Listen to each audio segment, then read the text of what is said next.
What's up mga ka-construction? Isang madali ang video lang para sa inyo, lalo na po doon sa mga nagbabalak magpatayo ng bahay. Ang pag-uusapan natin ngayon ay tungkol sa tie beam, isang napakahalagang parte ng bahay na dapat nating masunod. Ano nga ba ang tie beam? Ang ibig sabihin ng tie beam, base kay Google, a horizontal beam that serves to prevent two other structural members from separating. So ito yung beam na nasa baba na nagko-connect sa ating mga kulom or poste. Ito siya.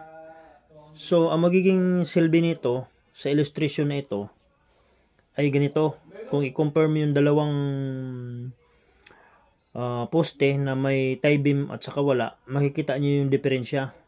Ganito ang magiging resulta. Makikita nyo naman, mas magalaw yung poste na walang tie beam compared doon sa mayroon. At may tendency talaga ito na mag-separate, at pag nag-separate na ito ay mag-collapse yung ating bahay. So, ganito siya. Ganito ang actual na tie beam. So, sana may natutunan po tayo. God bless sa inyong lahat.